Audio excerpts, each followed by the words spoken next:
Now, when you guys are trying to find the measure of an angle, you don't always have to use trig functions. Sometimes you might notice that you can use special triangles. You guys remember the reference triangles? What were they? 30, 60, 90. Yeah, 30, 60, 90, and what was the other one? 45, 90. Yeah, 45, 45, 90. Okay, so this right here, can I divide these two numbers right here by something that will make it look like one of my special triangles?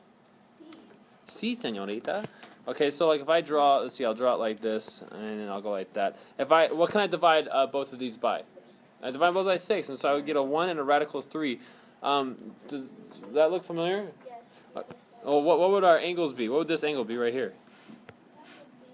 Yeah, that would be our 60-degree angle, and this would be the 30-degree angle. So, do you guys know what A is? What is A? Yeah, that's the 60-degree angle. Okay, and we could say equals, because that is exact.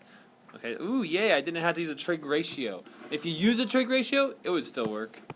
What? Really? Yeah, I know, it's crazy. Alright, determine the measure of angle B. Alright, what about this one? Can we divide both of these by something? So, because I would really like to use a special triangle, because that was nice and simple. Yeah? Yeah?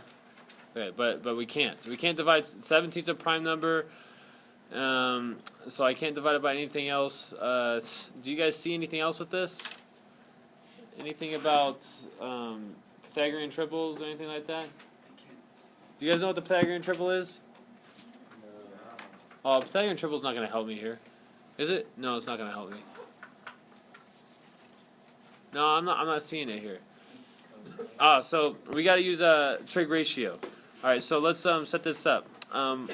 What trig ratio am I going to use for this 15 and 17? Cosine? How come cosine? Because this is adjacent. And what's this one? That's the hypotenuse, the hypo. And so I'm going to use cosine of angle B equals 15 over 17. Alright, so let's do the inverse cosine again. Alright, you guys got your calculators? And you're not writing right now, so at least you can use your calculator right now.